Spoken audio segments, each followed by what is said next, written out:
कि हमें क्या करना चाहिए, क्योंकि कोई रास्ता बताने वाला ही नहीं है।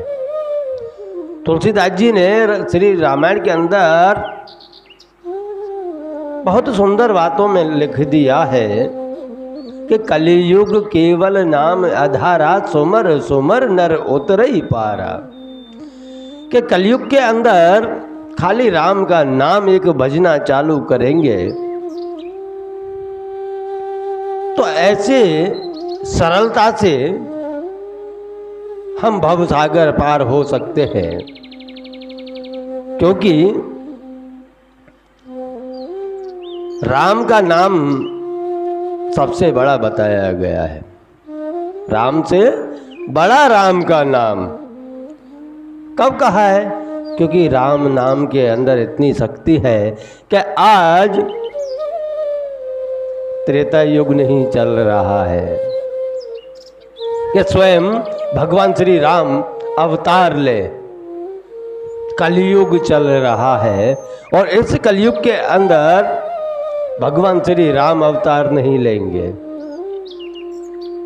इसमें तो खाली उनके नाम की महिमा बताई है और भगवान राम का नाम लेते हुए अगर आप 24 घंटे भगवान का नाम लेते हो तो आपके जीवन के अंदर अमूक ऐसे ऐसे चमत्कार सर्जेंगे, ऐसे ऐसे चमत्कार होंगे कि आप स्वयं के जीवन के ऊपर धन्य गर्वित करोगे।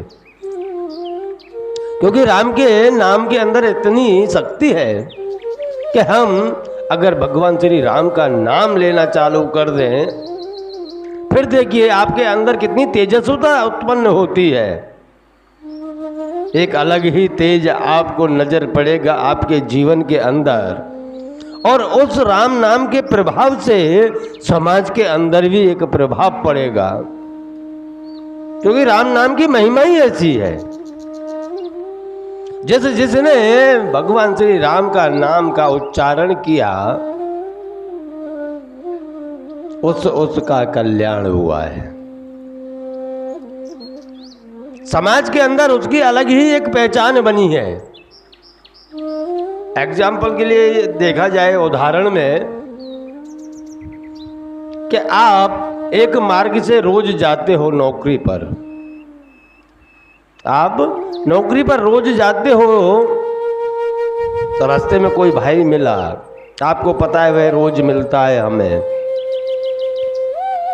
तो जाते समय उनको रोज सीताराम बोलते जाना, जब नौकरी से आए तब सीताराम बोलते जाना। ऐसा खाली आपको 10 दिन करना है। आपको मैं राम के नाम का प्रभाव बता रहा हूं कि हमारे जीवन के अंदर कैसे परिवर्तन आता है और राम के नाम से हम कैसे सामने वाले के अंदर परिवर्तन ला सकते हैं। आप 10 दिन तक चाह करके उसको सीताराम बोलना और 10वें दिन चाह करके सुबह में आप जब नौकरी पर जाओ, काम पर जाओ, तो उस समय आप उसको सीताराम मत बोलना, तो वो सामने से आकर के आपको सीताराम बोलेगा,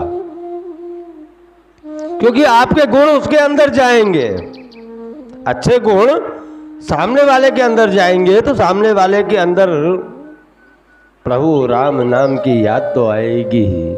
उसको लगेगा कि भाई रोज मुझे सीताराम बोलता है, आज लगता है भूल गया है, इसलिए मैं सीताराम बोल लेता हूं, तो वो सामने से आपको सीताराम बोलेगा। यह महिमा है भगवान राम के नाम की।